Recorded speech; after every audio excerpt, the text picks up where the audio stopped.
Hey guys, it's match day. இன்னைக்கு வந்து double header வேற. ஸோ KKR அண்ட் LSG பார்த்தீங்கன்னா 3:30 PM ஆஃப்டர்நூன் கேம் வந்து ப்ளே பண்ண போகிறாங்க. இந்த மேட்ச் ஆக்சுவலி முன்னாடியே நடந்திருக்க வேண்டியது, பட் ரீஷெட்யூல் பண்ணியிருப்பாங்க due to some security concerns காரணமாக வந்து இந்த மேட்ச் வந்து இன்னைக்கு தான் நடக்க போகிறது. அண்ட் நம்ம பார்த்தீங்கன்னா நைட் கேம் ப்ளே பண்ண போகிறோம். ஸோ முலான்பூரில் இந்த மேட்ச் நடக்க போகிறது. CSK அண்ட் PBKs பார்த்தீங்கன்னா விளையாட போகிறாங்க. PBKs இப்போதைக்கு பார்த்தீங்கன்னா 1 கேம் வந்து லூஸ் பண்ணியிருக்காங்க. PBKs they are the side to beat the season மாதிரி தான் ப்ளே பண்ணிட்டு வராங்க. ஸோ சூப்பரான ஒரு பேட்டிங் லைனப் வச்சிருக்காங்க. கடப்பார பேட்டிங் லைனப் 210 220 வந்து ஷூராக போஸ்ட் பண்ணக்கூடிய ஒரு சைட் மாதிரி தான் அவங்க இருக்காங்க. ஸோ அவங்களோட டாப் ஆர்டரில் வந்து பிரியான் ஷாரியா வந்து இப்போது ரீசெண்டாக வந்து ஒரு சூப்பராக ஒரு எமர்ஜிங் பிளேயராக இருக்கார். அண்ட் PBK செம ஃபைண்ட் அவர் ஆக்சுவலி. நெக்ஸ்ட் வந்து நம்மளோட ஷேயர் கேப்டன் அவருமே சூப்பராக வந்து ப்ளே பண்ணிட்டு வராரு இந்த சீசனில். ஸோ ஃபர்ஸ்ட் கேம்லேயே வந்து நீங்கள் பார்த்துருப்பீங்க ஒரு 97 ரன் ஸ்கோர் பண்ணியிருப்பாரு. So he's been in great form. அவருமே வந்து கண்டிப்பாக CSK எப்படி வந்து டேக்கிள் பண்ண போகிறாங்க அதை பார்க்கறதுக்கு ரொம்ப ரொம்ப இன்ட்ரெஸ்டிங்காக இருக்கும். மேக்ஸ்வெல் இப்போதைக்கு வந்து படலனாலும் 1 or 2 கேம்ஸ் அட்லீஸ்ட் ஒரு மேட்ச் வினிங் நாக்க ப்ளே பண்ணிட்டு போயிடுவார் அசால்ட்டாக. ஸோ அதனால் அவரை வந்து ஜாக்கிரதையை நம்ம ஹேண்டில் பண்ணணும். லாஸ்ட் கேமில் PBKs வந்து RR ஃபேஸ் பண்ணியிருப்பாங்க. அந்த கேமில் நேஹல் வதேரா அவர் உங்களுக்கு தெரிஞ்சுக்கும் லாஸ்ட் சீசன் வந்து MAல கூட இருந்திருப்பாரு. ஸோ சூப்பரான பிளேயர் அவர் லாஸ்ட் கேம்லேயே பார்த்தீங்கன்னா ஒரு 60 ரன்ஸ் வந்து ஸ்கோர் பண்ணியிருப்பாரு. கடைசி வரைக்கும் ஃபைட் பண்ணாரு. அன்ஃபார்ச்சுனேட்லி 50 ரன்ல தான் வந்து தோத்துருப்பாங்க. 50 ரன் லெஸ் மார்ஜின் தான் நம்ம ருத்ராஜை பொறுத்த வரைக்கும். So yeah guys it's going to be very very tough for CSK. So வந்து எப்படியாவது முட்டி மோதியா ஜெயிச்சுங்கிற பசங்களா விட்டுறாதீங்கடா அப்படி தான் சொல்ல தோணுது. ஸோ நம்ம நம்பிக்கை எல்லாத்தையும் வந்து CSK வந்து காப்பாற்றுவாங்க அப்படின்ற ஒரு நம்பிக்கை எனக்கு இருக்குது. பொறுத்து பார்க்கலாம் என்ன பண்ண போகிறாங்க CSK அப்படின்னு. அண்ட் இன்னைக்கு வந்து எதை பற்றி டிஸ்கஸ் பண்ண போகிறோம் உங்கள் எல்லாருக்குமே தமிழில் பார்த்தோன்னே தெரிஞ்சிருக்கும். Yes playing 11 guys. ஆக்சுவலி தோனியோட கேப்டன்ஷிப் அப்போ உங்களுக்கு ஞாபகம் இருக்கும். நோ சேஞ்சஸ் இந்த பிளேயிங் 11 அப்படின்னு இந்த டாஸ் கேம்ல நம்ம தோனி வந்து சொல்லுவார். அதுவே ஒரு மாதிரி கூஸ் பம்ப்ஸாக இருக்கும் எவ்ரி கேமில். அதாவது என்ன பிரச்சனை நடந்தாலும் நம்ம CSK வந்து ஒரே 11ஓட தான் போவாங்க. அந்த ஒரு இதுதான் கைஸ். அதுதான் இந்த சீசன்லாம் மிஸ் ஆகுது. லாஸ்ட் 2 இயர்ஸாக பார்த்தீங்கன்னா எக்கச்சக்கமான சேஞ்சஸ் வந்து எவ்ரி கேமில் நம்ம பண்ணிட்டு இருக்கோம். ஏன்னா நம்மளோட நிலைமை அந்த மாதிரி மாறிடுச்சு. பிளேயிங் 11 பற்றி பார்க்கறது முன்னாடி இனிமேல் பார்த்தீங்கன்னா அஸ்வினோட யூடியூப் சேனல் CSK மேட்சஸோட ப்ரிவ்யூ ஆர் ரிவ்யூ வந்து போஸ்ட் பண்ண போகிறது கிடையாது அப்படின்னு வந்து அஸ்வின் யூடியூப் சேனல் அட்மின் வந்து கம்யூனிட்டி போஸ்ட் மூலிமா தெரிவிச்சிருக்காரு. இது ஏன் அப்படிங்கிறது உங்களுக்கு எல்லாருக்குமே தெரியும். ஸோ நிறைய சோஷியல் மீடியாவில் பார்த்தீங்கன்னா ஹேட் ஆர் கிரிட்டிசிசம் வந்து அஸ்வினோட யூடியூப் சேனல் மேலே வந்து மக்கள் வந்து வச்சிருப்பாங்க.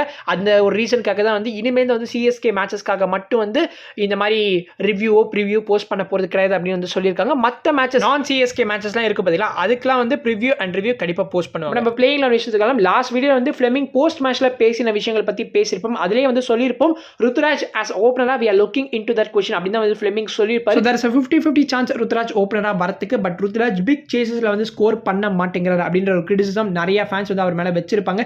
எஸ் பிக் சேசஸ் 180 பிளஸ்ல வந்துட்டா நம்ம தலைவர் வந்து ஸ்கோரே பண்ண மாட்டாரு. ருத்ராஜ் ஆஸ் ஓப்பனரா அவரோட பேட்டிங் ஆவரேஜ் 44 இருந்திருக்கு. வேற நான் ஓப்பனரா வெறும் 22 தான் இருந்திருக்கு. இதனால தான் ஃபேன்ஸ் எல்லாமே டிமாண்ட் பண்றாங்க அவர் ஓப்பனிங்ல வரணும் அப்படின்னு. நான் வந்து ருத்து அண்ட் கான்வே தான் வில் பி மை ஓப்பனர்ஸ். நான் ரச்சனுக்கு ஏன் போகணும்னா ரச்சன் எஸ் அவர் குட் பிளேயர் தான். அவர் வந்து இந்த season CSK second highest run ஸ்கோரராக இருந்தாலுமே Rachin just couldn't fit into this 11. நீங்கள் ரச்சனை எடுத்துட்டீங்கன்னா உங்களால் ஓவர்-10 ப்ளே பண்ண வைக்க முடியும். ஓவர்-10 as a bowler என்ன தான் சரியாக perform பண்ணலனாலும் as a batter I see him scoring a match winning cameo guys. So கண்டிப்பாக வந்து அவர்கிட்ட இருந்து நீங்கள் வந்து மான்ஸ்டர் சிக்ஸஸ் எதிர்பார்க்கலாம். அவர்கிட்ட நல்ல இன்டென்ட் இருக்குது, அவர்கிட்ட நல்ல ஒரு ஸ்ட்ரைக் ரேட் இருக்குது. ஸோ கண்டிப்பாக அவரை ப்ளே பண்ண வைக்கணும்.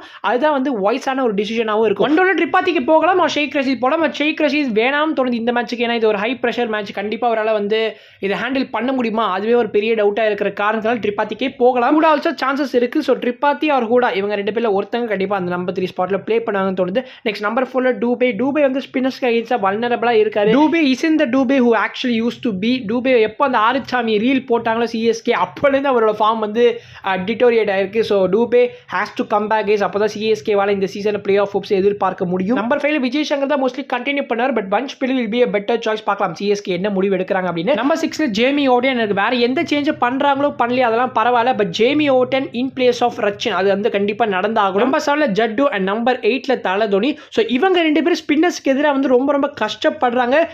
ஜடேஜா வந்து செகண்ட் லோ ஸ்ட்ரைக் ரேட் வச்சிருக்காரு ஸ்பின்னர்ஸ்க்கு எதிராக 93.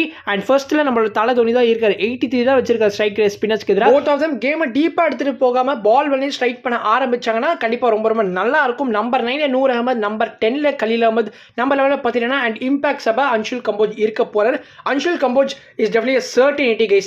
இட்ஸ் ஹை டைம் அவரை நம்ம கொண்டு வந்து தான் ஆகணும். இனிமேல் தான் அவர் வந்து பொத்தி வைக்கிறதுல எந்த ஒரு யூஸும் கிடையாது. ஓவர்-10 இன்க்ளூஷன் வந்து கண்டிப்பாக வில் பெனிஃபிட் ஐஸ் கைஸ். நம்ம லாஸ்ட் RR கேம்ல இதே மாதிரி தான் ஆல்மோஸ்ட் 11 இருந்துச்சு. அந்த கேம்ல வந்து நம்ம நல்லா தான் ப்ளே பண்ணியிருப்போம் ஓவராலாக. பட் எஸ் அங்கே இங்கே சில எரர்ஸ்னால தான் அந்த மேட்சை நம்ம லூஸ் பண்ணினோம். பட் மற்றபடி இந்த 11 வந்து பெஸ்ட் 11 எனக்கு தெரிஞ்சு இப்போதைக்கு. ஸோ நீங்கள் உங்களோட 11 கண்டிப்பாக மென்ஷன் பண்ணுங்க.